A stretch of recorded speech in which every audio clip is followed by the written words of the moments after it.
काम है।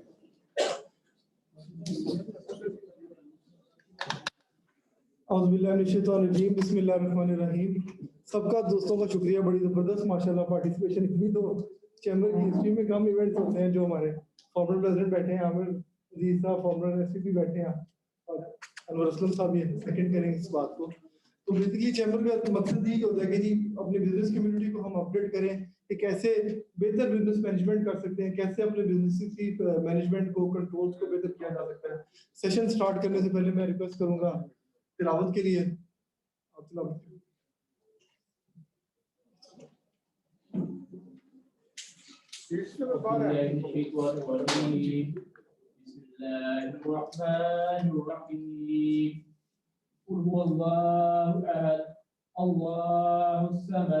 लम यलिद वलम यूलद वलम यकुल लहू कुफुवन अहद।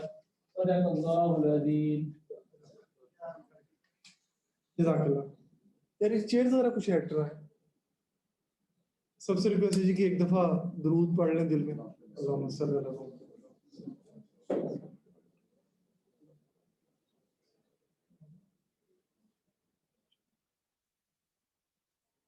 बाकी मैं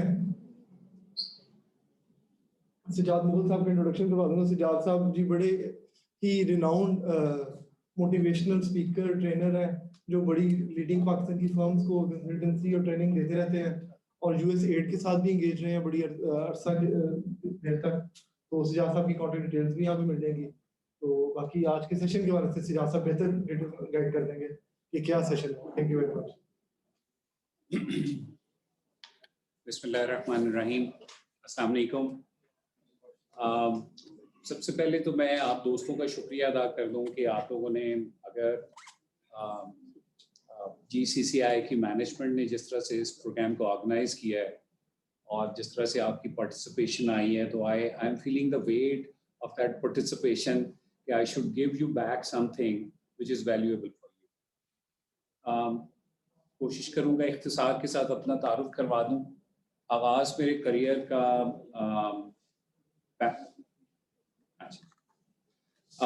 करियर का बैंकिंग से हुआ था। I did my MBA Hamdard university से, वहाँ से गोल्ड मेडल मुझे मिला था और उसके बाद बैंकिंग का आगाज़ किया था as a career. Then I went on to DAIBPA की बैंकिंग की सर्टिफिकेशन होती है, आई गॉट दैट। उसके बाद स्टेट बैंक ऑफ पाकिस्तान ने मुझे as a very young trainer और रोस्टर में ले लिया। आई वॉज क्वाइट यंग के सीनियर वाइस प्रेसिडेंट्स और वाइस प्रेसिडेंट्स जिस वक्त बैंक के बैठे होते थे तो मुझे यकीनन ये कहते थे कि ये मुंडा हमें पढ़ाएगा। तो मेरा उन्हें जवाब होता था मैं पढ़ाने नहीं आया, मैं आपसे सीखने आया। In fact honestly speaking business management का जितना नॉलेज बेस है वो यहाँ नहीं है, वो यहाँ। हम लोग बाज़ों का अपनी वजूहात की वजह से, मसरूफियत की वजह से वो गुफ्तगू नहीं करते बैठ के जिससे हम एक दूसरे को अपने डेली लाइफ के मसाइल को समझा सकें, और मेरा हमेशा से काम ये रहा। उसके बाद मैं यूनिलीवर्स में चला गया और सप्लाई चेन को मैनेज करता रहा एज ए कमर्शियल मैनेजर। फिर मुझे मौका मिला और government of Pakistan ministry of industries ने ले लिया। सो आज आपकी जो नेशनल SME पॉलिसी है, small and medium enterprise development authority के पास, वो पॉलिसी मेरे हाथ में लिखी है। और बैंकिंग के जो रेगुलेशंस हैं, जो SME के रेगुलेशंस हैं, जिसमें 20 लाख तक का वो लोन जो कैश बेस्ड फाइनेंसिंग पे विदाउट क्रेडिट है, वो भी मेरे हाथ का लिखा है। इसके नतीजे में मुझे एक स्कॉलरशिप मिल गया था पब्लिक पॉलिसी का प्रोग्राम में। मैंने टोक्यो में मास्टर्स किया पब्लिक पॉलिसी में और मैंने वहाँ पे टॉप किया। I was the first Pakistani. वापसी के ऊपर जिस वक्त national SME policy prime minister ने अप्रूव कर दी, तो उसके बाद तकरीबन 12 अरब रुपए का जो PSTP का प्रोग्राम था जो डिज़ाइन हुआ, उसका एक नतीजा ये बिजनेस सेंटर।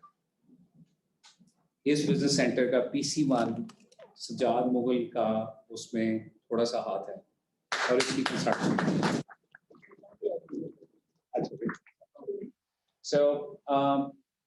लिहाजा इस चेंबर के साथ और इस चेंबर के ग्रोथ के साथ और यहाँ की बिजनेस कम्युनिटी के साथ ये एसोसिएशन मेरी पुरानी है।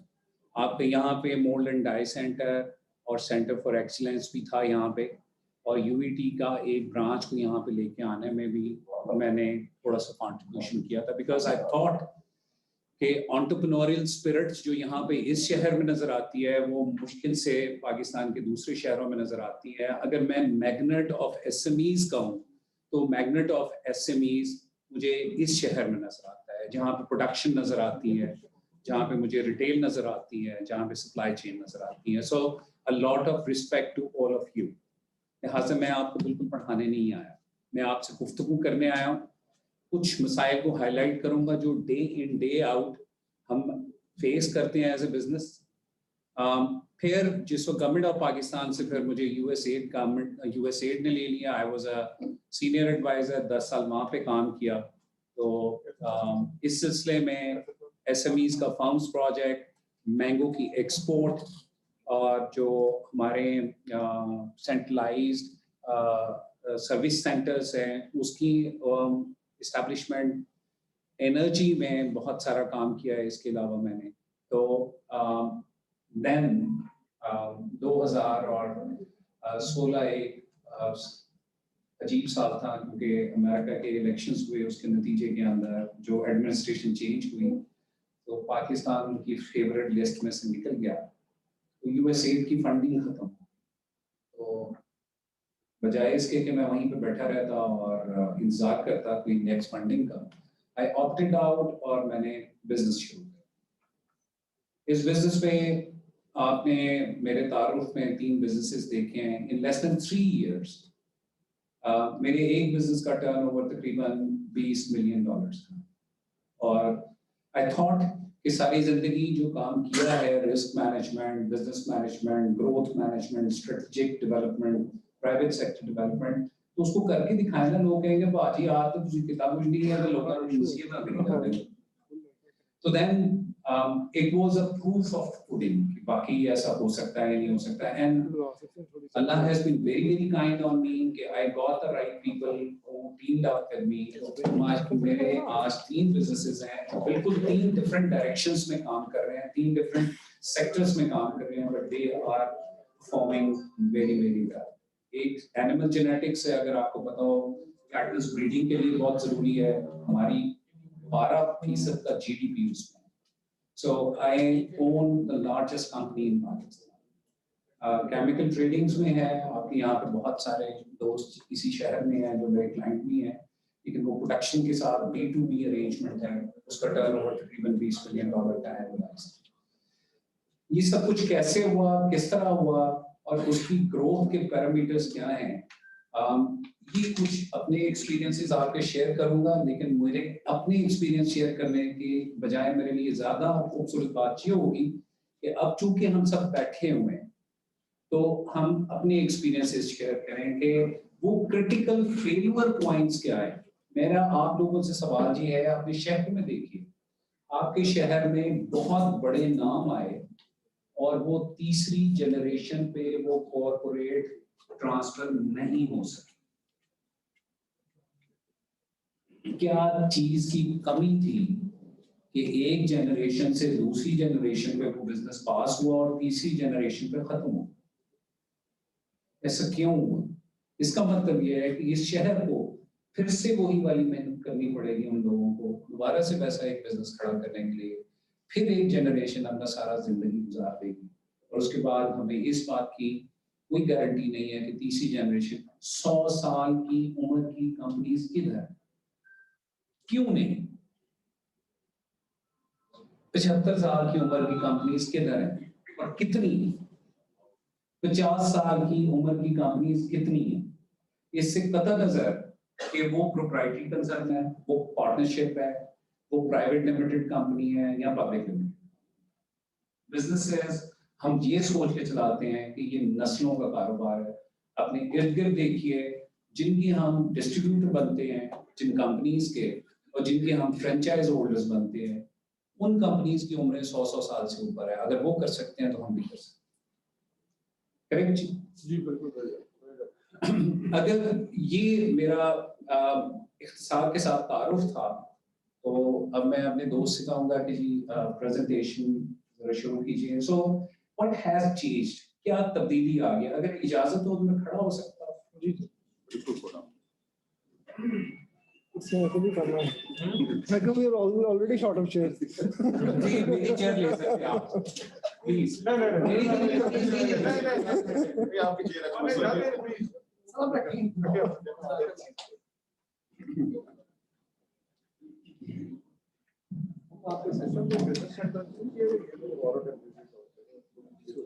अच्छा जी, आज का जो हमारा टॉपिक है वो ये है कि managing your business effectively through digital financial control. Why digital and why financial control? किसी के जहन में ये डिजिटल को छोड़ दीजिए, फाइनेंशियल कंट्रोल पे फोकस क्यों है? कोई इसके ऊपर बात करना चाहेगा? कुछ भी कहिए। मेरा ख्याल लोगों के पास पूरी डेफिनेशन नहीं है। सर डेफिनेशन को छोड़ें, जो आपके जहन में आता वो बात करें। हम अपने जहन की बात करने आए हैं, हम किताब पढ़ाने में थोड़ी। वो बात करना। जी जी जी बोलिए। Financials are basically the bloodstream of any business. आपका अल्लाह भला करे, नेल इन द परफेक्ट। हाँ जी बुल्सआई, बिल्कुल ऐसी बात। जैसे कि कोई जिस्म फंक्शन नहीं कर सकता ब्लड स्ट्रीम के बगैर, फाइनेंशियल रिसोर्सेज के बगैर नहीं कर सकता। आप सब लोग ये सवाल पूछते हैं, मेरे हाथ से कैश गया और मेरे हाथ में कैश मुनाफे के साथ जब वापस आएगा तो वही मुनाफा, उसके बाद अगली परचेज होगी, अगली प्रोडक्शन होगी और अगली सेल होगी। करेक्ट जी? इसलिए आज की प्रेजेंटेशन के लिए हमने फोकस फाइनेंशियल कंट्रोल को किया। डिजिटल क्यों किया जाए? डिजिटल इसलिए किया कि मैं आपके साथ आज गुफ्तगू ही नहीं कर सकता अगर डिजिटल ना हो, क्योंकि जूम के ऊपर ये लाइव टेलीकास्ट भी हो रही है और मेरी आवाज आखिरी कोने तक इस डिजिटल टेक्नोलॉजी की बदौलत आती है। So digital is our reality. आपकी जेब में डिजिटल है, आपके हाथ पे डिजिटल है। अब तो हम सब लोग डिजिटल हुए हैं, CNIC नंबर भी डिजिटल। करेक्ट जी? So digital is a reality. अगर ये दो रियलिटीज है तो ये दो रियलिटीज को कंबाइन करना बड़ा इंपॉर्टेंट है, because this is going to define the reality of a business today. अगली slide sir. So why digital? किसी जमाने में हमारे शहरों में मनियारी की दुकान होती थी। जी वालेकुम अस्सलाम। इस मनियारी की दुकान के ऊपर जिस वक्त हम राशन देते थे तो उसकी एक रसीद बना के देते थे, तो वो कहता था 1.5 घंटे 2 घंटे बाद आ जाना, तै मेरे को सारा राशन लै जाना। और जो लिफाफे बनाता सी, पूड़ियां बनाता सी, उसके बाद वो चेंज हो गया। चेंज होने के बाद उन्होंने ये किया कि एक सुपर स्टोर्स बना दी जिसके अंदर रैक्स लगा दिए, ट्रॉलियां दे दी। अब उसकी पूड़ियों बनाने वाला काम आप कर रहे हैं। सियाना आदमी था, आप समझ रहे हैं कि यार इसने बड़ी सहूलत दी है। बेसिकली उसने अपनी कॉस्ट लिफाफों में डालने की, पैक करने की, इकट्ठा करने की, उस लिस्ट को सॉर्ट करने की, उसने वो 2 घंटे बजाए हैं आपसे। अब वो नहीं कहता कि आप 1.5 घंटे के बाद या 2 घंटे के बाद अपना राशन ले जाए। They are very smart. आज आपका बैंक भी आपको यही करता है। आपने मनी ट्रांसफर करनी है, पहले उसका टेलर वो रसीद भी भरता था और ट्रांसफर भी करता था। अब आप अपने कंप्यूटर के ऊपर बैठ के ये सारा काम कर रहे होते हैं, मुनाफा को ले जाते। ठीक है रे? सियाना कौन है?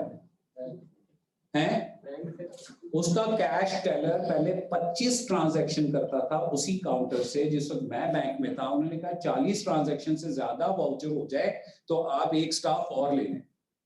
आज की डेट में कैश टेलर का स्टैंडर्ड है 450 transaction in 6 hours. City bank ने 3 ब्रांचों के साथ पाकिस्तान में 3.5 million 35 lakh credit card holders को सर्विस दी। उसका चेक काट के उसके ड्रॉप बॉक्स में डालते थे। पाकिस्तान के किसी लोकल बैंक की किसी ब्रांच के या 3 ब्रांचें मिला के भी 35 लाख कस्टमर नहीं थे। ठीक होगी बात? अब आपकी गाड़ियों की बुकिंग आप नेट के ऊपर बैठ के करते हैं, यानी अब फॉर्म भी नहीं भरेंगे। उसी गड्डी खरीदनी है ना, आप पे भरो फॉर्म। मकसद क्या है? मेरा बंदा फॉर्म भरेगा तो वो इतने की भर सकेगा जितने हैं। सो डिजिटाइजेशन ने क्या किया है? It has given you a scale which was not possible, which was unthinkable. इसका मतलब ये हुआ कि डिजिटाइजेशन के बगैर ग्रोथ मुमकिन है? नहीं है। जरा ऊंचा बोले सर। नहीं है, नहीं है। मेरा काम खत्म हो गया, मैं चलता हूँ। आपने तो बात ही मान ली। अब मैं आपको बताता हूँ कि इसकी अफादियत और इसका मेरे बिजनेस के साथ इंटरट्वाइन कैसे हो। सो हम में से टैक्स कौन कौन नहीं देता और कौन कौन देता है? ठीक है ना सर? ये दोनों हकीकत है, इसलिए मैंने अपना हाथ पहले खड़ा किया। मैं आपको बताऊंगा टैक्स ना देना समझदारी है, टैक्स अवॉइडेंस एक स्मार्ट बिजनेस है, ये क्राइम नहीं है। इसके ऊपर शर्मिंदा होने की और छुपने की जरूरत नहीं है, इसलिए मैंने अपना हाथ पहले खड़ा किया। कौन टैक्स नहीं देता? मैंने इसलिए अपना हाथ खड़ा किया। कौन टैक्स देता है? मैं देता भी। 38B के नोटिस किस किस को आए? सेल्स टैक्स के। मैन्युफैक्चरिंग में कौन कौन दोस्त है हमारे? 38B का नोटिस नहीं आया था कभी? आज तक नहीं आया। एमपी में हो सकता है, मैं मानने में सारा लाभ भी बड़े अच्छे ने। कुछ किस्मत तो लगता है, मैं भी ऐसी आड़ा बैठा। मामलात बड़े अच्छे कर रहे हैं। एनीवे 38B का नोटिस का मतलब यह है कि आपने अपना स्टॉक रिकंसाइल करवाना है, अपना कैरी फॉरवर्ड रिकंसाइल कराना है, और आपने जो ऑफिशियल इनवॉइसेस शो किए हैं और नहीं शो किए हैं उस सारे खाते को रिकंसाइल कराना है। हम में से कितने लोग ईमानदारी से ये रिकंसिलिएशन करा सकते हैं? मुमकिन है? नहीं है ना? इसका क्या मतलब है? 38B के नोटिस का क्या मतलब हुआ? ठीक है ना? ठीक है ना जी? अब इसको बोलने की जरूरत तो नहीं। तो मेरे लिए इसका मतलब क्या है? मेरी कॉस्ट ऑफ बिजनेस बढ़ रही है। तो अगर मेरी कॉस्ट ऑफ बिजनेस बढ़ रही है तो उस कॉस्ट को मैनेज करने की जरूरत नहीं। एक नोन कॉस्ट होती है जो आपको पता है, और एक अननोन कॉस्ट है। अगर अननोन कॉस्ट आपके कवर नहीं कर सकते तो आप अपनी प्रॉफिटेबिलिटी की प्रेडिक्शन कर सकते नहीं। कौन कर सकता है? ऐसा कुछ सियाना है तो मैं फौरन हायर कर लूंगा, या मैं और नौकर होगा। ठीक है जी, आगे चलते हैं।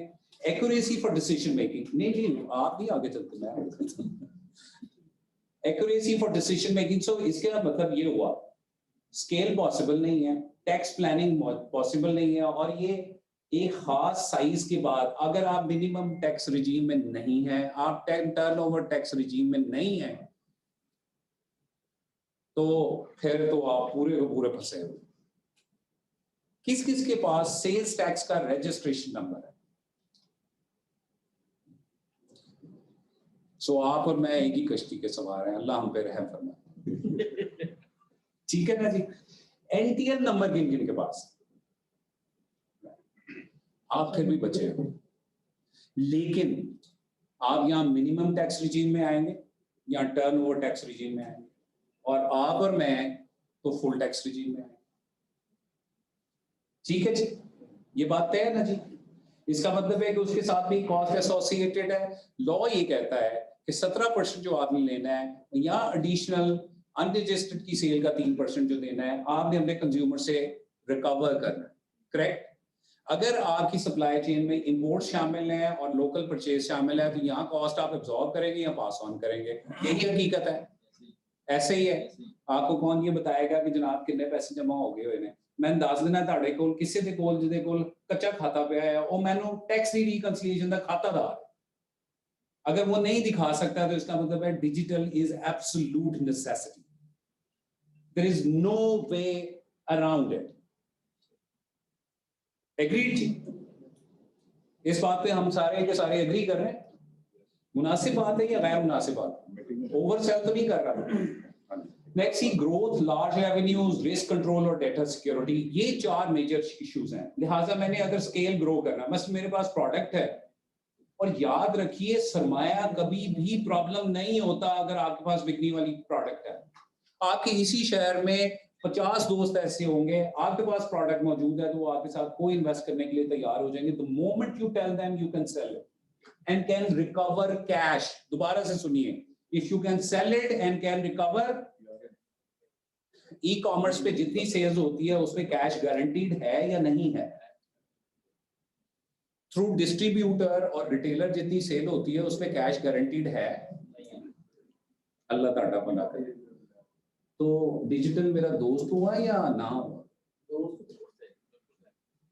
ए ब्याह तो हो गया। इसका मतलब हो गया e commerce is new reality. Next slide.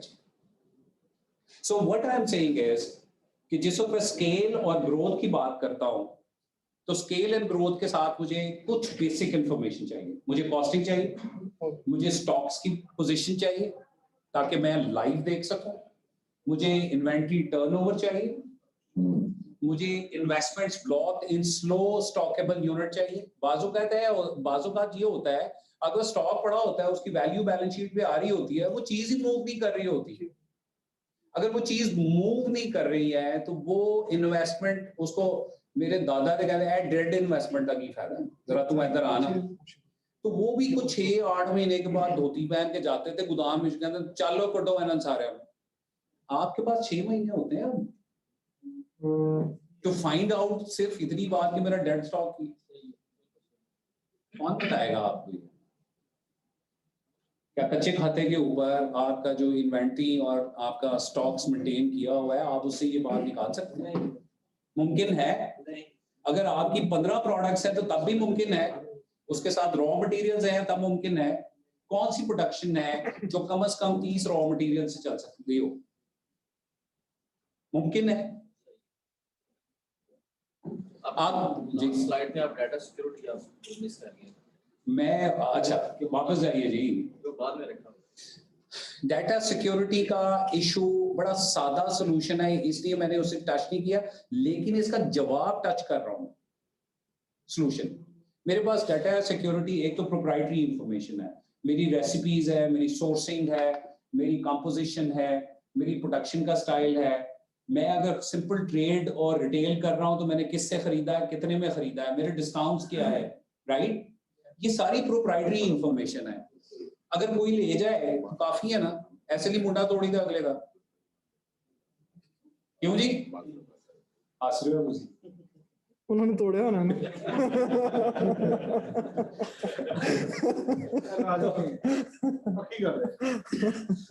लेकिन अब वो मुंडे के वस की बात नहीं रही।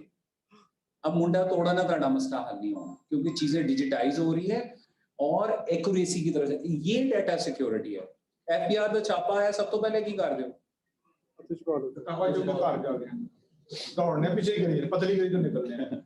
ਤੇ ਜੇ ਮੈਂ ਤੁਹਾਡੀ ਇਹ ਡਾਟਾ ਸਿਕਿਉਰਿਟੀ ਵੀ ਕਰ ਦਵਾਂ ਤੇ बड़ा अच्छा हो जाए, काम छोड़ देगी सारे। दौड़न तो बच जाएंगे। ਚਲੋ ਜੀ, ਇਹ ਗੱਲ ਯਾਦ ਰੱਖਣਾ ਹੈ, ਜਵਾਬ ਲੈ ਕੇ ਜਾਣਾ। जब वो सिस्टम भेजें तो डाटा सिक्योर तो फिर भी ना। कौन सा? यही तो खूबसूरत बात है। आपका फोन मैं कन्फिस्केट कर लूं और आपकी ईमेल होस्ट है जीमेल पे, कौन सा बच्चा है जो उसको क्रैक करके दिखा दे? इसको कहते हैं क्लाउड होस्टिंग, क्योंकि आपकी मेल क्लाउड पे। The moment you sign out, आप अपने अकाउंट पे जाएं, sign out from all devices, ऐसी की तैसी। इसको तो यूएस गवर्नमेंट भी नहीं क्रैक कर सकती, क्योंकि वो 1 ट्रिलियन की कंपनी है। उसकी रेपुटेशन कॉम्प्रोमाइज होगी तो पूरी दुनिया में compromise. IPhone 700 billion, 1 trillion dollar की कंपनी होगी, 1 ट्रिलियन डॉलर की। There is no other company. Data breach हो गया, आपको पता है वो जो एक इवेंट हुआ था जिसमें शूटिंग हुई थी, उसका फोन आया था, इनक्रिप्टेड था, वो खोल नहीं सक रहे थे। बाकायदा अदालत से इजाजत लेके सफीना दिया और फिर खोला। उससे पहले उन्होंने कहा नहीं खोले, ऐसी की तैसी। This is what the strength of cloud is. जेटा यहाँ पे आई ले जा मेरा लैपटॉप, ले जा, आपने साइन आउट किया, खत्म हो गया। There is nothing. Word install होया है, लिखी जा जिन्होंने लेटर लिखना। सो सिक्योरिटी को मैंने बुनियादी तौर पे बताया ये है कि we all confront this question, we need to be very cognizant of it and have to do something about it. Next है जी ई कॉमर्स। मैंने प्लेटफॉर्म की बात की। देखें, एक सादी सी बात है, मैंने अपनी डिस्ट्रीब्यूशन में इन्वेस्ट करना है, मैंने उसके बाद रिटेल पे इन्वेस्ट करना है, मैंने उसके बाद उनके शॉप फेशियाज लगाने हैं, मैंने उसके बाद उसको क्रेडिट देना है, और मैंने उसके बाद उसके तरले करने हैं, पैसे भी दे दो, ठीक है जी। उसके बाद मेरे बैंक की मैच्योरिटीज आएंगी, पेमेंट्स आएंगी, तो मैं उनको कहूँगा यार 5% लल्ला है होर ते मैंने कैश दे दे। जितने अच्छे रिटेलर्स होते हैं जो कैश जनरेट कर सकते हैं, वो उस वक्त तक का इंतजार करते हैं कि आने ही आना मेरे, और वो आपको निचोड़ देते हैं। इसका मतलब ये हुआ कि मेरी डिस्ट्रीब्यूशन एंड रिटेल की cost somewhere between 15 to 25% very करती है।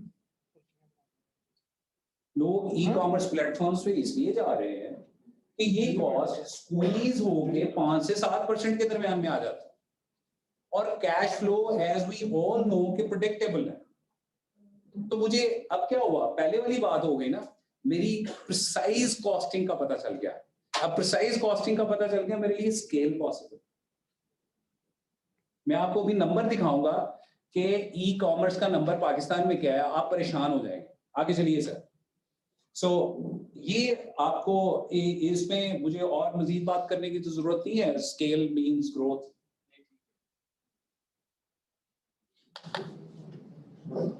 वरना तो मैं 4 घंटे में बोल सकता हूँ। नहीं ठीक है, नेक्स्ट ठीक हो गया जी, आगे जी। हमारा महबूब टॉपिक, राइट। सो मैंने पहले क्या लिखा है, इसे पढ़िए जरा। somebody should read it aloud। Sir कोई एक पढ़ ले। जी जी बेटा, माइक ऑन करके ऊंचा बोल दे ताकि सबको पता चले।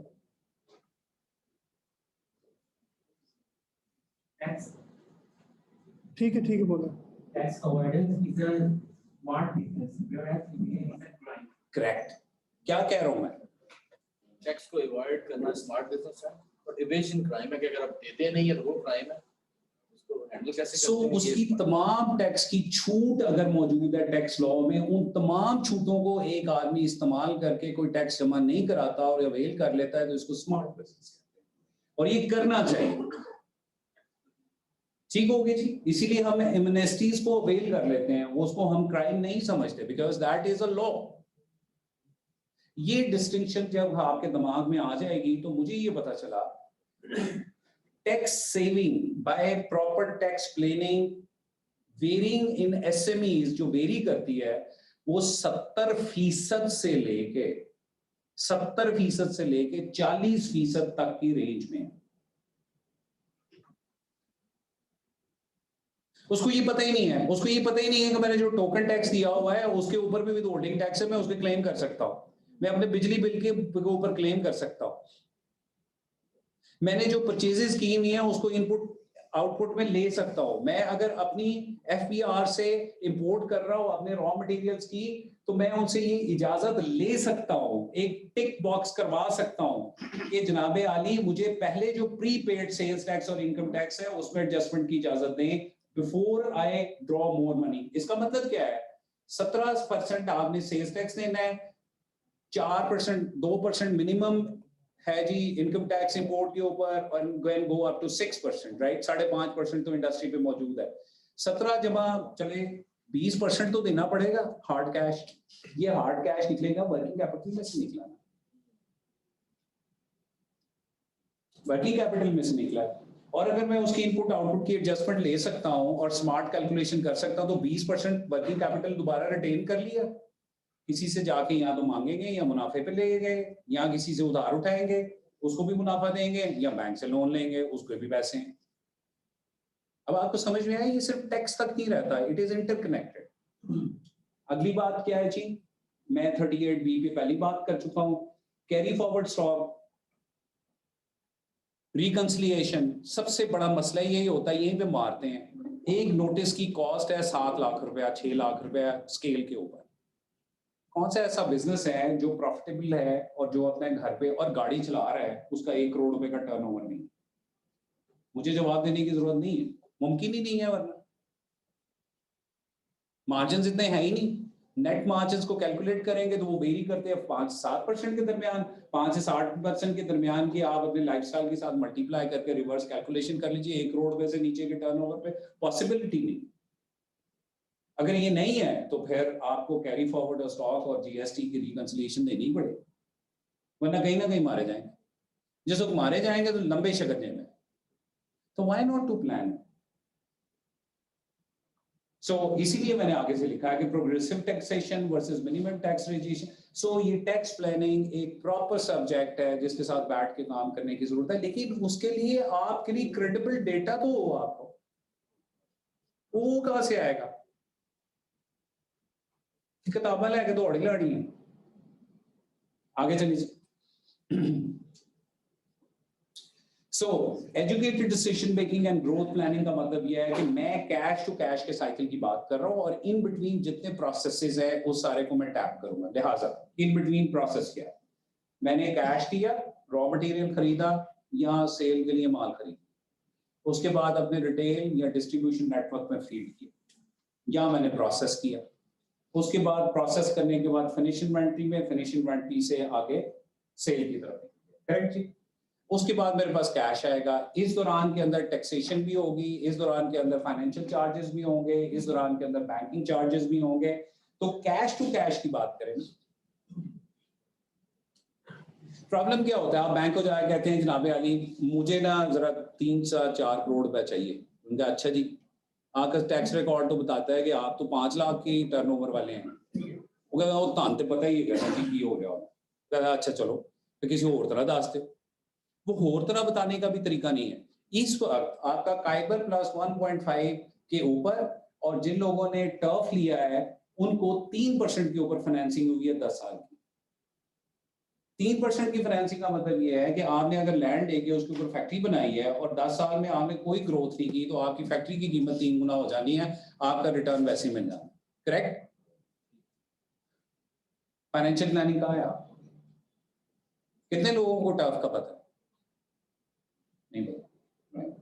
नहीं पता है। कितने लोगों ने अवेयर किया? हम लोगों ने आपने किया? तो काफी किया। इसका मतलब है कि इनके पास तो एडवाइजर्स के लिए से बाकी लोगों के पास क्यों नहीं है? ये भी अब एक्सप्लेन करते हैं। जी खत्म हो गया जी, ज़्यादा टाइम लग गया। टर्फ तो बेसिकली ऐसी स्कीम थी, गवर्नमेंट ने मुफ्त पैसा बांटा है। आप डॉलर टर्म्स में बोरो कर रहे हैं, रुपी टर्म्स में पे बैक कर रहे हैं। 3% है तो इन्फ्लेशन आपकी 10% है, -7% पे समझे आपको मिल रहा है। करेक्ट। मिनिमम इन्फ्लेशन और पाकिस्तान के अंदर 8% है हिस्टोरिकली। 3% के ऊपर फाइनेंसिंग का मतलब है कि आपने उसी कख भी खरीद के रख लेता है ना, मिट्टी भी खरीद के रख लेती है तो वो भी महंगी होती है। आगे आए सर। सो ग्रोथ प्लानिंग नजर नहीं आती, एजुकेटेड डिसीजन मेकिंग नजर नहीं आती। इसका मतलब ये है कि मैं जाके फाइनेंशियल इंस्टीट्यूशन से निगोशिएशंस में वीक हूँ, मैं उनकी प्राइसिंग को निगोशिएट नहीं कर सकता, मैं अपनी सिक्योरिटी के टर्म्स को निगोशिएट नहीं कर सकता। तो ग्रोथ ने किसी ना किसी चीज से तो फाइनेंस होना है। एक तरफ पैसे होंगे और दूसरी तरफ इंसान होंगे। मैं ग्रोथ प्लान करूंगा, उसके लिए मुझे सरमाया चाहिए और उसको लेके चलाने वाले लोग चाहिए, स्किल्ड लोग चाहिए, कोई मैनेजर चाहिए, कोई सेल्समैन चाहिए, कोई रिटेलर चाहिए, कोई बैक सेलिंग का लड़का चाहिए। करेक्ट? इन दोनों कामों को कंबाइन करें तो एजुकेटेड डिसीजन मेकिंग होनी है, वरना हवा दा तीर तुक्का, वज गया तो वज गया, नहीं वजया तो ना वजया। जिवें बुले दी हवा दे विच हत्थ मारिया किसी दी पतंग नूं, कदी लग गया तो कदी अपना ही गया। आगे जी, risk mitigation against misappropriation, spillage and mismanagement. कैसे डिफाइन करेंगे कि आपका सेल्स का बंदा ठीक काम कर रहा है? कैसे डिफाइन करेंगे कि आपका गोदाम का ठीक काम कर रहा है? कैसे डिफाइन करेंगे कि आपकी इन्वेंटरी टर्नओवर के रेशियोज ठीक है? कैसे डिफाइन करेंगे कि आपका सेल्स टर्नओवर रेशियो ठीक है? कैसे डिफाइन करेंगे कि कैश टू कैश साइकिल ठीक है? डाटा है कि नहीं? तो अगर डाटा नहीं है तो फिर क्या है? प्रोग्रेस ये नहीं होगा। नहीं, प्रोग्रेस नहीं है ना जी, ये तो रिग्रेस हो गया। प्रोग्रेस तो आगे जाने की बात है, ये तो पीछे आ गए। अब हमारे पास एक झटका तरीका होता है, 3 महीने के बाद सारे स्टॉक को गिनवाओ, उसके ऊपर एक बैलेंस शीट बनाओ तो देखिए कि बढ़िया कि घटिया। ये भी तरीका है। 99% ऐसे ही कर रहे होते हैं, ऐसे ही कर रहे होते हैं ना जी। नहीं, साल बाद ही कर देना।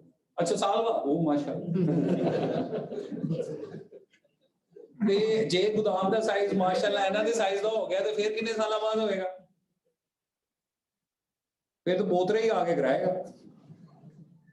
अच्छा जी, सो रिस्क मिटिगेशन का मतलब ये है कि मुझे ये देखना है कि यार मेरे जो एसेट्स एम्प्लॉय हुए हैं, वो चाहे मैन है, वो चाहे मशीनरी है, वो चाहे स्टॉक्स हैं, ठीक है, उसकी एफिशिएंसी कैसे और किस तरह से काम करती है, वो नीड टू नो दैट।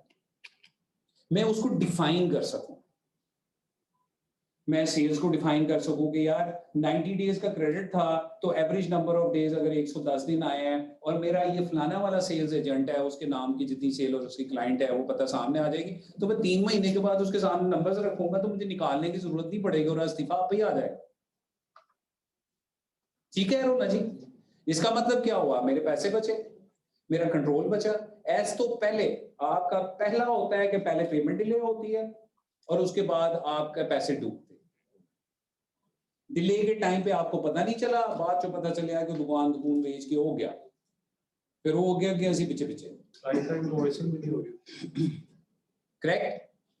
फिर आप ही के सेल्स के बंदे ने 3 कंपनियां फोन ही बनाई हुई हैं, उन्हें आप ही बेची जाता है, डिस्काउंट दे जाता है कि है वैल्यू डिस्काउंट से, और तो बाद अगे छोटे रिटेल दे होते हैं, पैरेलल बिजनेस चला रहा होता है, आपको पता ही नहीं चलता।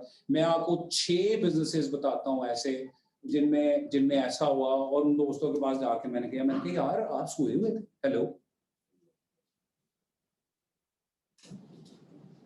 आप अपनी लाइफ में देखें तो आपने ये सब कुछ कहीं ना कहीं किसी ना किसी फेज में भुगता होगा।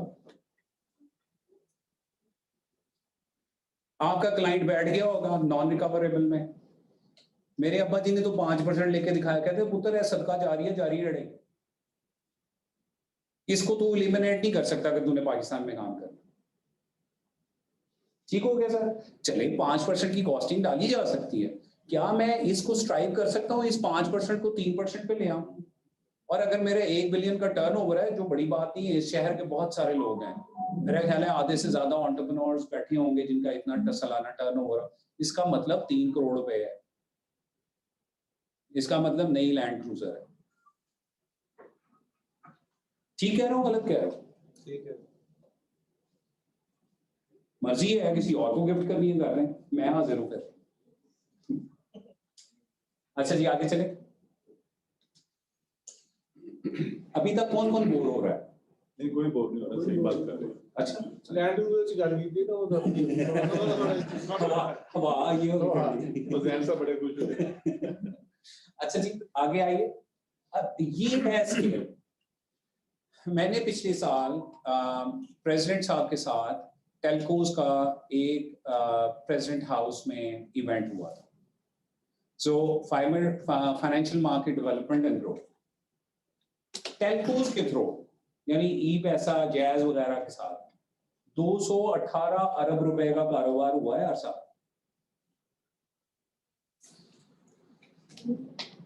तुम समझ आई, जैज का एडा बड़ा इश्तेहार की मिला दूंगा, तो इजी पैसा का इतना बड़ा इश्तेहार कैसे लगा दे? अब 2 पेमेंट गेटवेज आपके पास अवेलेबल हैं जो टेलकोस यानी टेलीकम्युनिकेशन फर्म्स, वो बैंक तो नहीं थे। ये 218 अरब रुपया जिस वक्त उनसे रोटेट होता है, तो इसका मतलब है 218 अरब रुपए में से सारे अगले दिन तो नहीं लेना आ जाते, हम कैश को मरते हैं और इनके पास सरप्लस पड़ा हो। ये जाके फिक्स्ड इन्वेस्टमेंट में डाल देते हैं, ट्रेजरी ऑपरेशन में डाल देते हैं। मैंने जाके उनसे पूछा तो उन्होंने कहा जी 18% मुनाफे का कॉन्ट्रीब्यूशन इस एडिशनल कैश से। मैंने कहा रियली? कहता हाँ जी। मैंने कहा क्या किया हुआ है? कहता पूरा ट्रेजरी का डिपार्टमेंट है हमारे पास। मैंने कहा कितना साइज है ऑपरेशन का? एक टेलको ने बताया मेरा डेली ट्रेजरी यानी जो ओवरनाइट रेट के ऊपर बैंकों को लैंडिंग और बाइंग करते हैं वो, उसका साइज था 40 बिलियन रुपीस।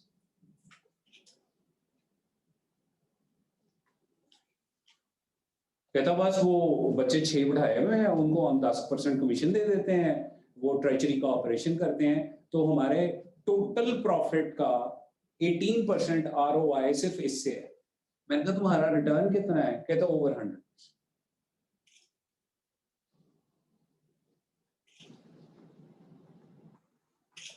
ठीक है सर। वो मेरे एक दोस्त हैं, वो छोटे हैं मुझसे, उन्होंने कहा है कि जैसा बनना चाहते हो वैसे लोगों के साथ बैठो।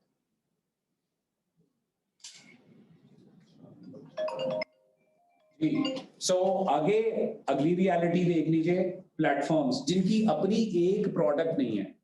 दराज क्या प्रोडक्ट बनाता है? कोई product platform. Okay, Ali express कौन सी प्रोडक्ट बनाता है? Amazon कौन सी प्रोडक्ट बनाता है? दुनिया की सबसे बड़ी रिटेल कंपनी का नाम क्या है? टैक्सी कंपनी कौन कप सी है? बनाए बगैर Amazon सब तोड़। एक गाड़ी नहीं उबर की। You see that? कि where, what is the direction of the business development? किस डायरेक्शन में जा रही है?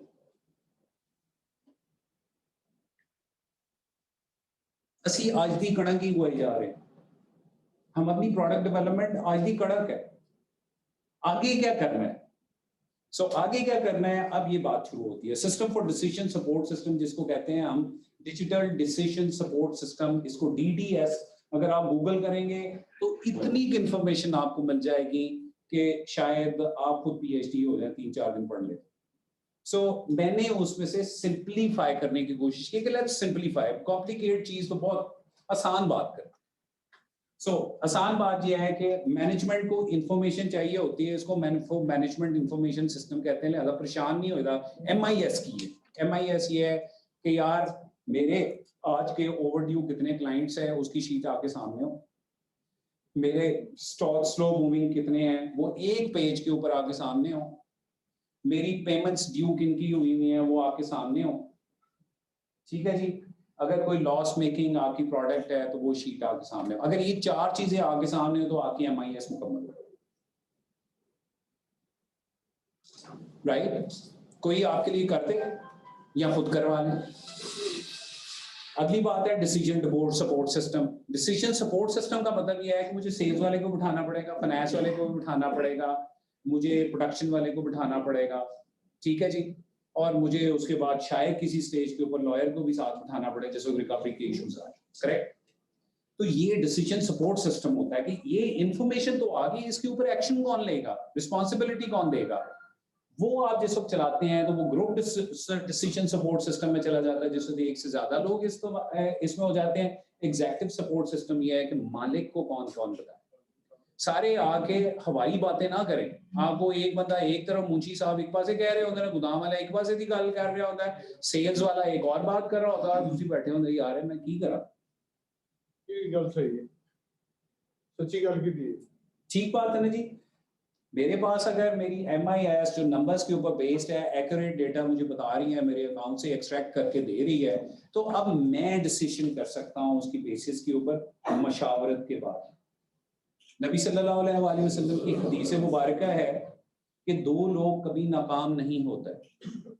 एक वो जो मशावरत करते हैं, कुरान की आयत में नबी सल्लल्लाहु अलैहि वसल्लम को भी कहा, और दूसरी जो इस्तिखारा करते हैं। गोरे ने कह दिया ग्रुप डिसीजन सपोर्ट सिस्टम, क्या कह रहा है मशावरत। हमें बात नहीं समझ में आ रही, लिखी बड़ी बात मुफ्त जो मिल गई पहले समझा देती। और एग्जीक्यूटिव सपोर्ट डिसीजन, इस बात सारे के ऊपर आप डिसीजन जिस वक्त लेते हैं that is executive support decision system. आगे चले सर। सो बुनियादी तौर पे जो आपको अपनी ऑर्गेनाइजेशन में करने की जरूरत है वो है जी, आपने फाइनेंशियल डाटा रिकॉर्डिंग डिजिटल की, उसके बाद नॉन फाइनेंशियल डाटा की डिजिटल रिकॉर्डिंग की। मसलन अटेंडेंस, मसलन आपके क्लाइंट्स की शिकायतें, मसलन क्वालिटी की शिकायतें, मसलन कितनी चीजें वापस आई हैं, नंबर ऑफ ट्रांजैक्शंस। एक तो वो फाइनेंशियल इंपैक्ट भी होगा, नॉन फाइनेंशियल इंपैक्ट भी है, रेपुटेशनल इंपैक्ट भी है उसका। कुछ लोग कहते हैं कि जी 2% 3% इफेक्टिव मैन्युफैक्चरिंग हो जाए तो दैट इज फाइन। मेरा सवाल ये होता है वो 2-3% की जरा कॉस्टिंग तो करें, वो वापस आएगी, गोदाम में रिसाइकल होगी, साथ वो 2% ने आपकी अच्छी प्रोडक्ट को लोगों ने इतना नहीं लोगों को बताना जितना खराब प्रोडक्ट को दसना। Bad news sells fast. ठीक हो गया बात। और उसके बाद competitive commission, consumer rights commission, आपके चैम्बर से मुझे एक सर्कुलर आया था जो पिछले दिनों डायमंड पेंट्स के ऊपर उनकी प्रैक्टिस के ऊपर आया था, आपने देखा ना? उन्होंने मैंडेटरी कर दिया, उन्होंने सर्कुलेट कर दिया, उस पर जुर्माना नहीं लगाया, लेकिन रेपुटेशन लॉस तो देखे सारी दुनिया ने पढ़ा, उर्दू और अंग्रेजी दोनों में सर्कुलेट करवा दिया। करेक्ट, ऐसा हुआ। सो बेसिकली कोई सा भी ERP सॉफ्टवेयर ये सारे काम कर सकता है, और उसके बाद आप यूजर इंटरफेस होते हैं, आपने फोन के ऊपर देख लें, कंप्यूटर के ऊपर देख लें, लैपटॉप के ऊपर देख लें, या किसी बच्चे को लगा दें कि ये करके तो मुझे दे दे, और आखिर में आपके पास वो आ जाएगा। इतनी सी बात है। इसका ये मतलब नहीं है कि ये 10 लोग हैं, इसका ये मतलब है कि आप इंटेलिजेंट हो जाएं, क्योंकि प्रॉब्लम को आप देख सकती हैं और उसकी मैनेजमेंट रिपोर्ट आपको मिल जानी चाहिए। इसी तरह से आपके पास सॉल्यूशन भी पता होना चाहिए ताकि आप उसको डिस्कस करके इम्प्लीमेंट कर सके, और उसके बाद आपके पास चॉइसेस हो कि मैंने एक तरफ जाना है, दूसरी तरफ जाना है, तीसरी तरफ जाना है, और फाइनली उसकी इम्प्लीमेंटेशन करके उसको रिव्यू करें। अगर ये साइकिल आप मुकम्मल कर देते हैं तो इसके लिए आप सुबह बैठ के 5 मिनट के लिए टीम मीटिंग करें और उनसे सारी बात पूछ लें, तो तब भी आपका ये सिस्टम पूरा होगा। लेकिन इंफॉर्मेशन की एक्यूरेसी को इंश्योर कीजिए कि जिस faulty information results in faulty decisions. ठीक हो गया सर? आगे चलिए सर। सो अगर मैंने डिसीजन सपोर्ट सिस्टम को डिजाइन करना है तो मैंने डेटा पूल क्रिएट करना है, और अगर मैं ई-कॉमर्स पे चला जाऊं तो मुझे नॉन फाइनेंशियल डेटा भी पता चलता जाएगा। लोग अपनी विश लिस्ट में प्रोडक्ट को डालेंगे, अभी ऑर्डर नहीं किया हो, राइट? तो आपने खुद ब खुद देखा होगा कि आपने कभी अली एक्सप्रेस के ऊपर कभी कोई चीज देखी हो, तो आप गूगल के ऊपर को सर्च करें तो उसी चीज का इश्तहार आना शुरू हो जाता। कभी गौर किया? ऐसा ही करता है वो, इसी वजह से तो वो डरना शुरू हो गए हैं। उसके ऊपर एक लतीफा जरा लंबा है, वो बाद में सुनाऊंगा अगर टाइम बच गया तो। अगली बात यह है कि यूजर्स को इंफॉर्मेशन एक्सट्रैक्ट कर सकें। भाई मुझे आपकी स्टैंडर्ड रिपोर्ट्स नहीं पसंद, मुझे किसी और तरह की रिपोर्ट चाहिए जो मेरे लिए है, तो क्या मैं उस डेटा को मैनिपुलेट कर सकता हूँ?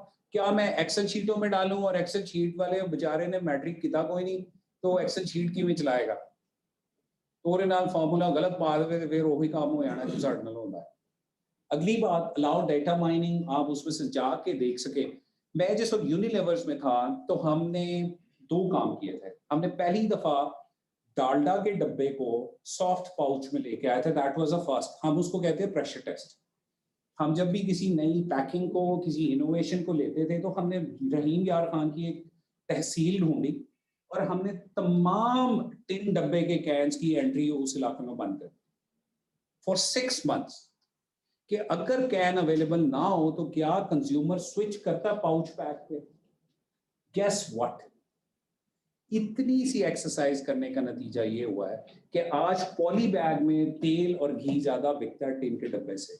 एंड गेस व्हाट, हमारा मार्जिन, यूनिलीवर्स का मार्जिन 5% से पैकेजिंग चेंज करने से बढ़ा, क्योंकि वो सस्ती थी। हम आपस में सवाल करते थे हम क्या बेच रहे हैं, हम तेल या घी बेच रहे हैं, स्प्रेड्स और कुकिंग्स बेच रहे हैं, तो why I am feeding my tin can manufacturer?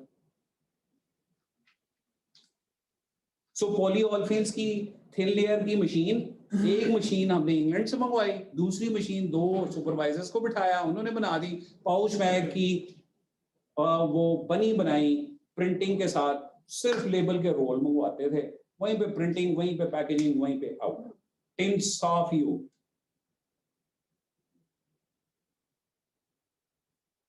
किधर है ये बात जो आपको बताएगी कि what works what does not work? मैं उसको क्यों रगड़ रगड़ के बेचने की कोशिश करता हूँ, उस पर लंबे डिस्काउंट नहीं, वो नहीं बिकेगी। शायद जनरेशन चेंज होगी, अब आपको नोकिया 3310 बेचने की कोशिश करे, कौन कौन ले लेगा? आप ले लेंगे? He's a big fan. He's a big fan। नहीं, वो असल में ग्रिल एडजस्ट कर रहा था इसलिए। तो अगर मैं आपसे ये कहूं कि अच्छा ब्लैकबेरी कौन लेगा? नहीं, क्यों? 80% डिस्काउंट में पहले ले लेंगे, तो ये क्या बता रहा है, आपका SKU लेवल पे और प्रोडक्ट के ऊपर अंडरस्टैंडिंग ही नहीं है ग्रोथ के लिए,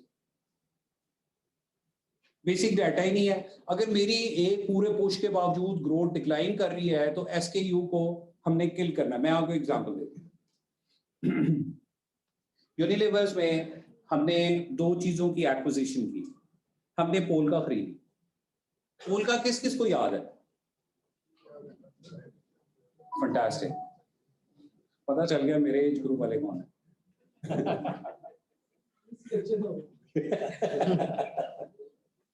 अच्छा जी, पोलका की सबसे ज्यादा बिकने वाली कौन सी 2 आइटम्स थी आपको अगर जहन रिकॉल कर रहा हो? जी चौक यस, एक और थी नहीं समझिए no, Ice lolly. It was a lolly. Popcorn. मैं उस निगोशिएशन टीम का हिस्सा था जिसने पोलका के साथ निगोशिएट कर रहा था। हमने एसेट्स की असेसमेंट कराई तो पूरी पोलका की एसेट की असेसमेंट उस वक्त आई 40 करोड़ रुपए, 45 करोड़, ये बैक इन 2000। सो उनके पूरे प्लांट की जमीन की कीमत देखी तो मार्केट वैल्यू में 40 करोड़। उनसे बात करनी शुरू की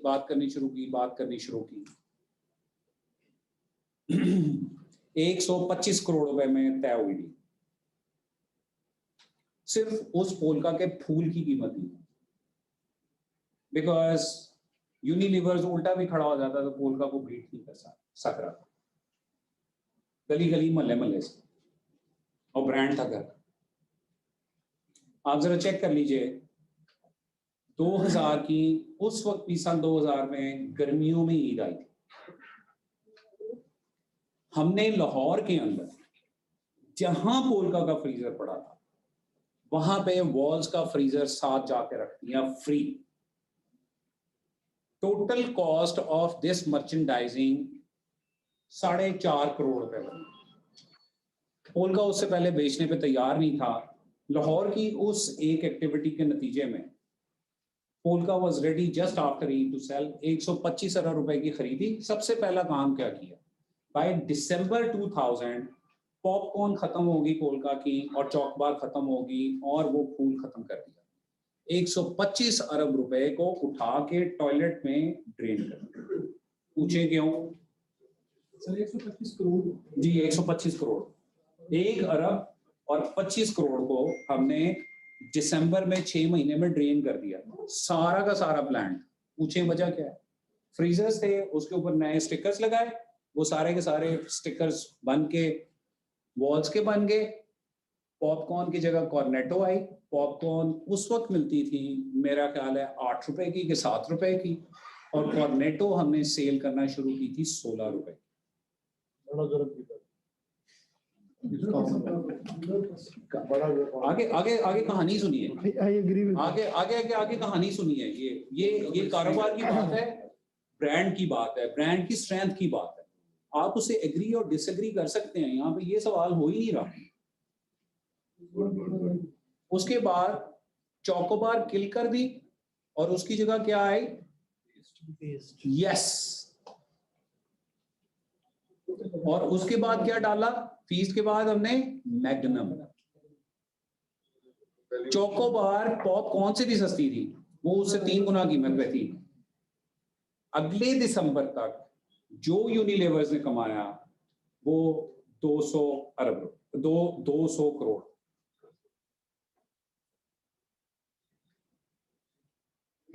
ठीक है सर, कहानियां इसलिए सुना रहा हूँ, रियल लाइफ की सुना रहा हूँ, अपने एक्सपीरियंस की सुना रहा हूँ कि ये सब मुमकिन है। यू कैन डू इट, छोटे स्केल से लेके बड़े स्केल। मार्केटों में ऐसे होता है।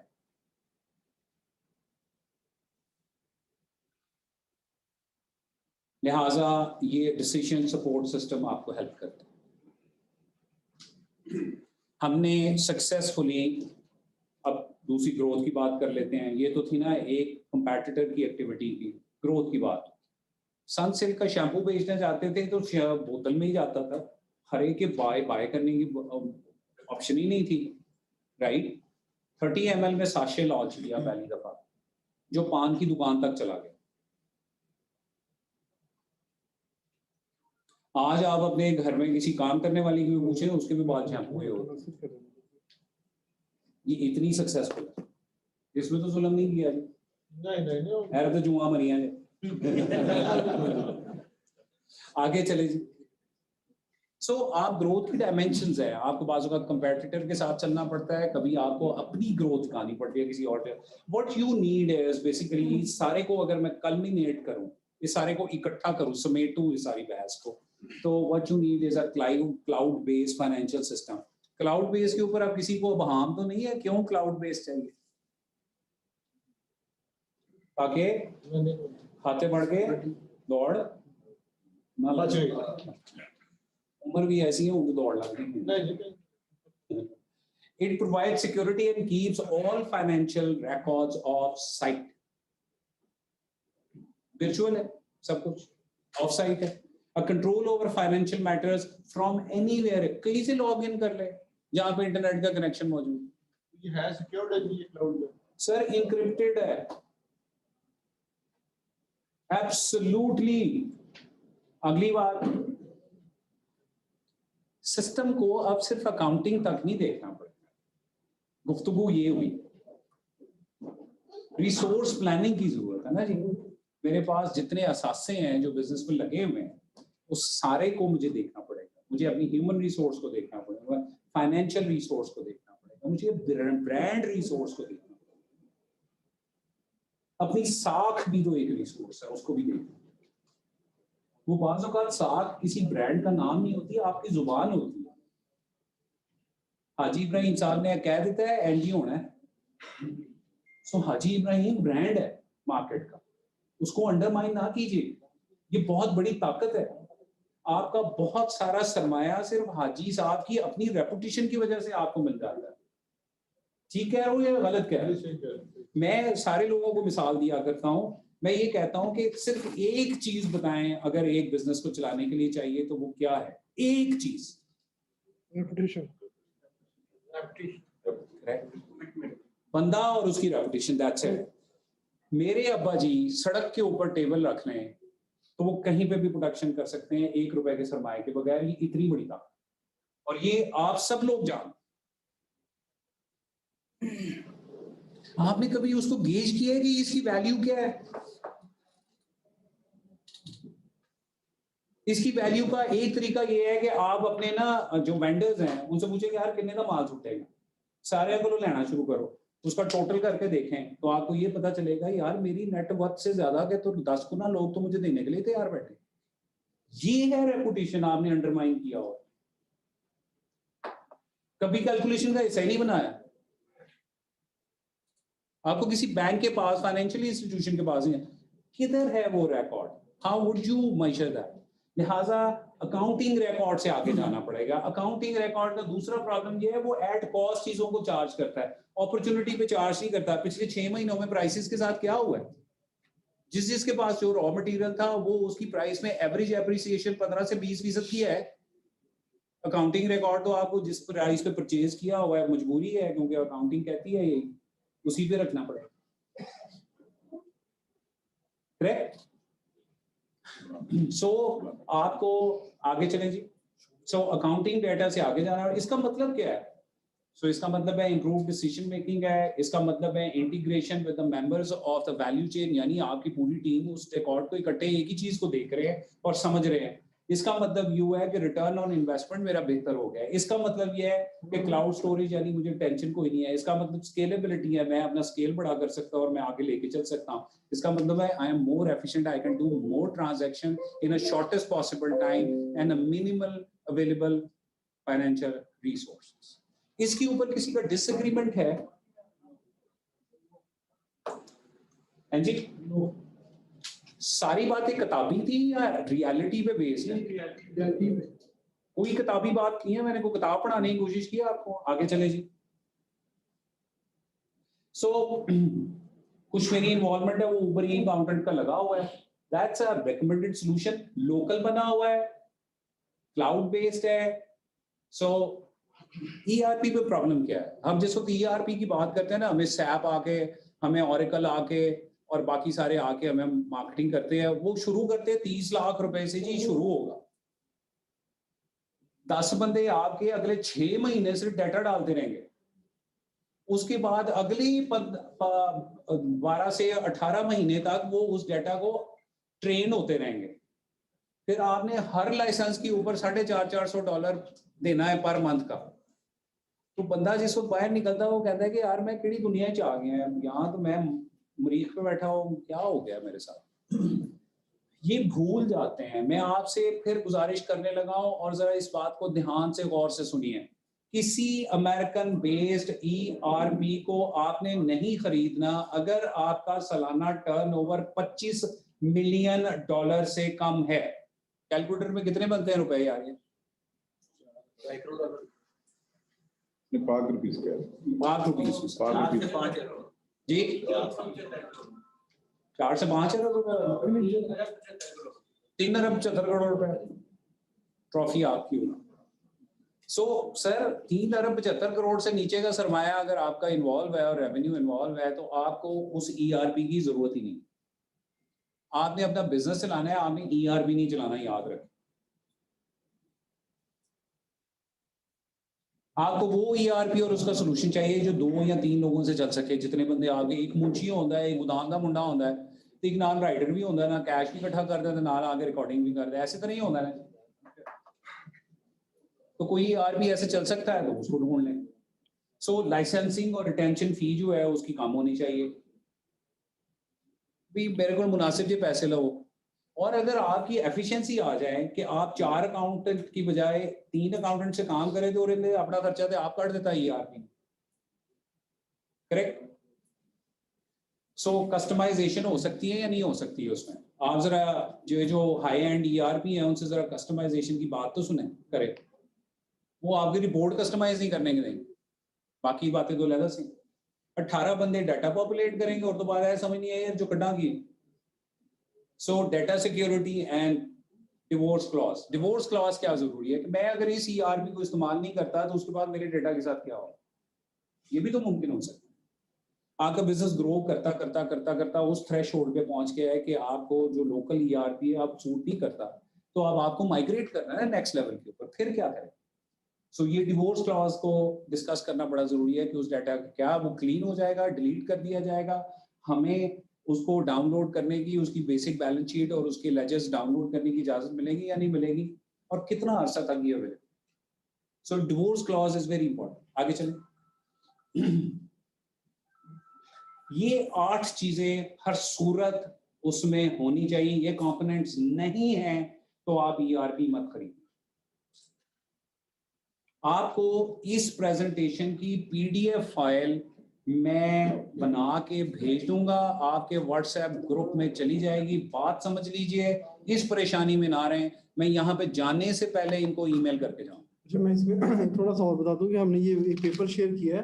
ये बेसिकली YouTube चैनल है हमारा चैम्बर का, तो ये जो हम सेशन है ये भी YouTube पे हमारे चैनल पे भी अवेलेबल होगा। तो सारा वो आपकी बात सही है, लेकिन जो ये बर्बाद है, प्रेजेंटेशन भी हम कर देंगे, शेयर कर देंगे, प्रेजेंटेशन भी कर देंगे, और ये जो बातें हो रही हैं ये भी सारी हमारी YouTube पे अवेलेबल है। तो ये शेयर करने का मकसद है कि सबसे रिक्वेस्ट है कि इसको वो कहते हैं ना, लाइक करें, सब्सक्राइब करें, बेल आइकन प्रेस करें, ताकि वो बेचना क्या चाह रहे हैं। ताकि वो जितनी भी चैम्बर की हमारी मीटिंग्स होती है ना वो सारी इस पे आपको YouTube पेज पे मिल जाएंगी। इसको जरा शेयर भी कर लें। आगे चले जी, आगे चलें, अब कंक्लूड ही कर दे। जरूर करें जी इसको। ऊपर ही अकाउंटेंट लिखा हुआ है, वही बेचना चाह रहा हूँ। कौन बेचेगा और कैसे बेचेगा, ये पूरी टीम यहाँ पे बैठी हुई है। आपके पास एक लड़का नवीद किधर है, बुलाएं उसे, बुलाएं उसे। नवीद होगा चलो कुछ बात नहीं कर ले सेल्स वाला ना। हाँ, मैं आपको तारुफ करवा देता हूँ। इस गुफ्तगू को कल्मिनेट करने के साथ, इसके सोल्यूशन के साथ, एक बंदा यहाँ पे 2 हफ्ते के लिए हमने चैम्बर के अंदर without any cost to chamber so वो आप यहाँ पे उसके 1 बाय 1 ये जो 8 फीचर्स है, पीछे जाइएगा मेरे दोस्त,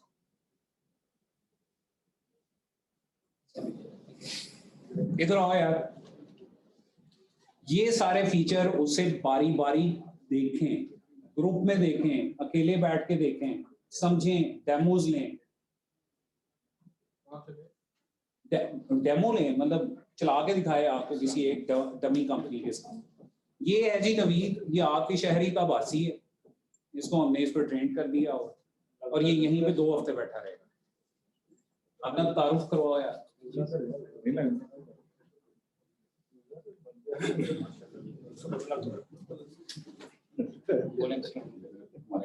अस्सलाम वालेकुम। अस्सलाम वालेकुम। I am Mohammad Naveed, business development executive e content ERP solution software house Lahore. मैंने ACC qualified and now I have been shifted to Gujarat, especially from Lahore. में बात करें आप ज़्यादा सबके लिए कंफर्टेबल कोई बात नहीं, उर्दू में बताएं कि आप कितने दिन के लिए कहाँ पे बैठे कोई हो? शक नहीं है। बेसिकली जोया साहब ने मेरा ट्रांसफर किया है लाहौर से गुजरांवाला अप्रोक्सीमेटली फॉर 2 वीक्स, ठीक है। इसमें अगर आपकी बिजनेस नीड से रेलेवेंट कोई भी चीज़ है जो आप पूछना चाहते हैं तो वो पूछ सकते हैं, ठीक है। चैम्बर में स्टे करेंगे। जिनका यहाँ पे हम कॉन्टैक्ट डिटेल एस्टैब्लिश कर देंगे। Thank you. iCloud कौन सा बेहतर है जी? iCloud इसमें क्या मतलब उसमें डायनामाई करेगा जो थोड़ा बहुत किसी को है तो वो हमने ये जो सॉफ्टवेयर है इसकी होस्टिंग Amazon के सर्वर पे, Amazon encrypted server facilities, hosting server facilities देती है। सो उनके पास कोई इख्तियार नहीं है हमारा डेटा देखने का, क्योंकि प्रोग्राम जो डेवलप किया हुआ है वो हमने यहाँ पे डेवलप और उसके ऊपर इंक्रिप्शन लगा दी। सो अगर इस अकाउंट्स के हवाले से और इस डेटाबेस के हवाले से बात करेंगे तो ये Amazon के सर्वर के ऊपर मौजूद है, जिसका डाउन टाइम पिछले 8 बरस से 0 नैनो सेकंड है। सो अगर आपका इंटरनेट का कनेक्शन अलाइव है तो आप अपने डेटा को एक्सेस कर सकते हैं। ये पाकिस्तान में होस्टेड नहीं है, आउटसाइड है, इनक्रिप्टेड है, इस डेटा को हम भी नहीं दे सकते। हम सिर्फ आपके यूजर नेम का पासवर्ड एडजस्ट कर सकते हैं, जिस तरह आप गूगल का पासवर्ड भूल जाए तो उनसे आप कहते हैं तो एडजस्ट कर सकते हैं। सो डेटा हम नहीं दे सकते। Amazon आप ये रिकमेंड कर रहे हैं? हम नहीं सर, मैं रिकमेंड नहीं कर रहा, मैं ये बता रहा हूँ कि ये वाला सॉफ्टवेयर जो है उस पे है। अगर इस और किसी ने कोई करना हो, हायरिंग करनी हो तो iCloud दे, तो कौन सा है iCloud? सर वो क्लाउड के लिए मेरा ख्याल है कि ये जोया से आप इनसे अलहदा से सवाल कर लीजिए। जोया, ये हसनैन मिल खड़ा होना है, हसनैन यार चेहरा दिखाना अपना, हसनैन से पूछ लीजिए, ये बहुत सियाना छोटे-मोटे आदमी है। लेवल पे अगर स्टार्टअप किसी ने करना हो, iCloud का ट्राई करना हो तो कौन सा iCloud यूज सिस्टम जो है ना मुझे ऐड करते हैं। आपके पास मार्केट में बहुत ज्यादा क्लाउड के रिसोर्सेज अवेलेबल हैं। जी, मैं ये तो इसीलिए आपके पास टेस्टेड होगा। जवाब दो यार, एक नाम तुमने पहले किसका किया? एप्पल का ही है ना, कोई नाम भी नहीं मतलब अगर हम इसको कहते हैं इसमें iCloud का हम यूज कर रहे हैं। iCloud जो है ना वो स्पेसिफिकली एप्पल का ही है, मतलब बेसिकली के लिए नहीं है वो। मैं बताता हूँ, क्लाउड भी सबसे बेस्ट है। गूगल ड्राइव है, क्लाउड भी स्टोरेज के लिए ना 2-3 एप्लीकेशंस हैं। गूगल ड्राइव है, गूगल की बड़ी अच्छी ड्राइव है, उसके बाद ड्रॉपबॉक्स है, उसके बाद एवरनोट भी शायद है, वन ड्राइव है और एप्पल की, ये 4 है बेसिकली। चलो ये ऑथेंटिक है। आपकी कंफर्ट है कि यूजर फ्रेंडली कौन सा लगता है। Amazon भी कर रहा है। Amazon भी कर रहा है। Amazon अपने कॉर्पोरेट का कर रहा है। जो हमारे जैसे कंज्यूमर है कि हम कहते हैं कि हमने अपनी सारी तस्वीरें उस पर डालनी है, वो गूगल ड्राइव पे अपना सारा एक्सेल की फाइल्स अपनी सारी गूगल ड्राइव पे डाल दें, या iCloud पे भी डाल सकते हैं। एप्पल की आईडी बनाएं, iCloud पे डाल दें, स्टोरेज आप खरीद लें, या ड्रॉपबॉक्स है। ये 2-3 और इस तरह की एप्लीकेशन है। तो सर्वर की जरूरत नहीं है। नहीं, उसके लिए सर्वर नहीं होता, वो तो आप इसके लिए आपको किसी चीज की जरूरत नहीं है। सो आपने कोई डेटा कहीं होस्ट ही नहीं करना, आपका ये काम हुआ पड़ा है। आप कॉस्ट कितनी सेव कर सकते हैं सॉफ्टवेयर? सर कॉस्ट की से प्लीज करें। कॉस्ट के हवाले से मैं आपको बता दूं कि एग्जिस्टिंग कॉस्ट तो कम हो सकती है सॉफ्टवेयर इम्प्लीमेंट करने से। जी एग्जिस्टिंग कंपनीज की कॉस्ट सर, मैंने जो एवरेज किया है, हमारे 90 क्लाइंट्स हैं कमोबेश, तो हमारी 50% की 15% की एवरेज सेविंग नजर आई। ये आपके 8 मॉड्यूल है? ये नहीं 10 मॉड्यूल है, लेकिन मैं आपसे ये कह रहा हूँ कि किसी भी ERP को परचेज करते हुए, कंपैरिजन करते हुए ये 8 मॉड्यूल्स आपने जरूर दे। मेरा अभी क्वेश्चन ये है कि 8 मॉड्यूल की कोई बजटरी लोगों को ये कोई कॉस्ट भी जरा थोड़ी सी मतलब और ये कोई स्पेशल सेशन के हवाले से कोई इंट्रोडक्टरी जो अगर पहले इस सेशन के रेफरेंस के गुजराना में आपके पास वो आता है तो क्या स्पेशल डिस्काउंट आप ऑफर करते हैं? हम जी जो हमारी रैक कॉस्ट है हम उसका 20% ऑफ करते हैं। नहीं, वो रैक कॉस्ट क्या है, मतलब बेसिक कॉस्ट क्या है 8 सर मैं उसको इसलिए यहाँ पे कोट नहीं करना चाह रहा कि किसी का टर्नओवर अगर 10 मिलियन मंथली है और किसी का टर्नओवर अगर 100 मिलियन मंथली है, किसी की ट्रांजैक्शंस 500 है, किसी की 3000 है, तो इसकी इम्प्लीकेशन डिफरेंट है। लिहाजा सेम कॉस्ट कभी भी कोई ERB आपको नहीं। लेकिन आप जो लेकिन वो फिर देखना अगर 20% ऑफ डिस्काउंट आप इसको ऑफर कर रहे हैं तो मुझे क्या पता चलेगा कि मुझे 20% डिस्काउंट की मार्केट तो खुली है ना सर, आप कंपेयर कर सकते हैं। दूसरे दोस्तों में ये कह रहे हैं ना कि कॉर्पोरेट कर हाँ ये बात आ गई special corporate special very special Usman Tariq साहब ने कुछ बात सर माइक ले लें प्लीज। जहाँ पे इंटरनेट के इश्यूज हैं कुछ इस तरह मतलब छोटे एरियाज हैं जहाँ पे इंटरनेट के इशू होगा तो उधर क्लाउड क्या करेगा फिर? सर वहाँ पे हमने इसके अंदर एक मैकेनिज्म रखा हुआ है, आपने ट्रांजैक्शंस लोड की हैं, वो ट्रांजैक्शंस लोड हो जाएंगी, जो ही उसको इंटरनेट की कनेक्टिविटी मिलेगी, चाहे उसको थोड़ी देर के लिए मिले, क्योंकि इंक्रिप्टेड डेटा होता है और सिंपल डेटा होता है, इस वजह से वो 5-7 मिनट में उसको सिंक्रोनाइज करें। तो इसमें मैन्युफैक्चरिंग का मॉड्यूल लगा तो उसमें मैन्युफैक्चरिंग का मॉड्यूल मौजूद है। असेंबली का प्रोडक्ट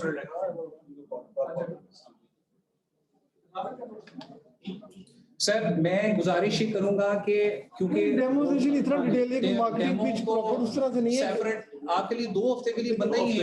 मेन ऑब्जेक्टिव आज के सेशन का ट्रेनिंग करना है, अवेयरनेस देना है। बाकी ये जो मार्केटिंग पिच है वो बाद में भी यहाँ पे ले सकते हैं, वो कंसल्टेंट बैठे हैं यहाँ पे, वो आप उनसे डायरेक्टली ले सकते हैं। आप कह रहे थे कि ओरेकल और सैप एक्सपेंसिव है, 25 लाख है, 30 लाख है, लेकिन आपने ये चीज फील की है इसकी कि वो बग्स फ्री है। अब कोई भी सॉफ्टवेयर ऑलरेडी मेरा रिटेल बिजनेस नहीं कह रहा तो रिटेल बिजनेस में लाइक हम कोई शो इंपोर्ट करके आगे हम सेल कर रहे हैं तो इसमें रिटेल सेल में नंबर ऑफ ट्रांजैक्शन बहुत ज्यादा है, उसके अंदर नॉर्मल जो सॉफ्टवेयर है उसमें हमारे पास बग्स बहुत ज्यादा है, साइज का इशू आ रहा है और दीगर ट्रांजैक्शन से रिटर्न की बहुत ज्यादा प्रॉब्लम आ रही है। लेकिन ये जो सैप है या ओरेकल है इसमें कम से कम ये चीज है कि हमारे पास बग्स फ्री है। आप देखना जितने भी एडिडास, नाइकी या आउटडोर कोई भी ब्रांड है जिसकी रिटेल ट्रांजैक्शन ज्यादा है वो सारा इसमें बेस का है, तो क्या ये आपका सॉफ्टवेयर उसकी कोई रिप्लेसमेंट हमें दे सकता है या बग्स फ्री की क्या आपके पास इसकी थैंक यू। सबसे पहली बात ये मिथ है आपके जहन में कि कोई सॉफ्टवेयर बग फ्री है। आपको ये बावर कराया जाता है कि ये अमेरिका से है लिहाजा बग फ्री है। अगर बग फ्री होता तो उनको पैचेस ना देने पड़ते और अपग्रेड्स ना देने। आपने कोई बग इनकाउंटर नहीं किया तो इसका ये मतलब नहीं है कि सॉफ्टवेयर बग फ्री है। दुनिया का कोई सॉफ्टवेयर ऐसा एग्जिस्ट नहीं करता जो बग फ्री है, पहली बात। हाँ जी, उनके कुछ मॉड्यूल्स इतने अरसे से डेवलप हुए हैं कि वो ब्रश अप होके उस मैच्योरिटी पे पहुंच चुके हैं। ये आपने बिल्कुल मुनासिब बात की है कि उनकी एक रिलायबिलिटी मौजूद है, दुरुस्त हो गई बात। ओरेकल और सैप की हिंड साइड सबसे बड़ी ये है कि इसकी ई कॉमर्स की इंटीग्रेशन एग्जिस्ट ही नहीं करती। मेरे पास मसलन मेरे पास सना सफीना है, उनके पास सैप चल रहा है। मेरे पास निशात आया, उनके पास सैप चल रहा है। मेरे पास आइडियाज आया, उनके पास सैप चल रहा है। कोई विजिबिलिटी नहीं है ई कॉमर्स पे। कंप्लीट सोल्यूशन हमें अल्केमेटिव की पार्टनरशिप से लेना पड़ा है ई कॉमर्स का, क्योंकि वो नहीं। अब उसकी एडिशनल कॉस्ट देखिए कहाँ पे चली गई है। जो एडिशनल कॉस्ट उन्होंने दिया है वो सैप के सॉफ्टवेयर से कहीं ज्यादा है। ई अकाउंटेंट की नेचुरल अल्केमेटिव के साथ पार्टनरशिप है, e commerce platform same integrate हो जाएगा। यानी आपने अगर इस पे इन्वेंट्री रखी हुई है, वही इन्वेंट्री आपकी ई कॉमर्स की मॉड्यूल के ऊपर उसी वक्त लाइव नजर आए और ऑर्डरिंग भी नजर आए। तो बाकी रही बात के बग्स की, सर अकाउंटिंग और उसकी डेवलपमेंट एज ए कोडिंग इतनी रिफाइन हो चुकी है कि उसमें बग्स नहीं आते। कोई भी चीज परफेक्ट नहीं है, लेकिन मेरा मानना है कि जो ये इनकी सर्विसेज या इनकी प्रॉम्प्ट रिस्पांस या इनके सॉफ्टवेयर हद तक मैच्योर हो चुके हैं कि हमारे पास बग्स बहुत ज्यादा कम आते हैं।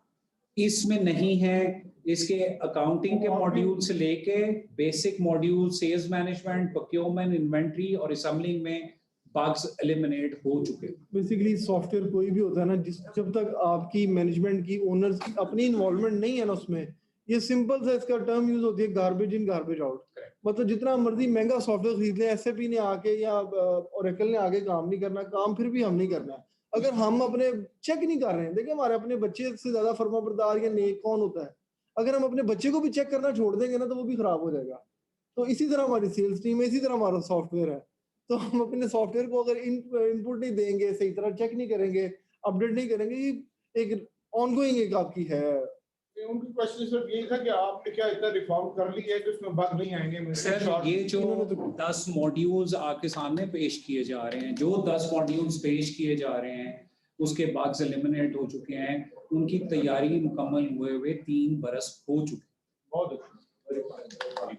चले sir, thank you very much. बड़ा जबरदस्त सेशन रहा सिद्धार्थ साहब, आपके आने का शुक्रिया। आपका शुक्रिया जी, शुक्रिया आपका सुनने का ऑडियंस रही है। और चैम्बर का फोरम इसीलिए होता है कि जी बिजनेस कम्युनिटी को जो उनके बिजनेस डेवलपमेंट के हवाले से हेल्प आउट कर सके, तो बिजनेस में कुछ हेल्प आउट करें। तो थैंक यू वेरी मच, सबका आने का शुक्रिया। ये मेरे कार्ड्स हैं, किसी को चाहिए वो ले।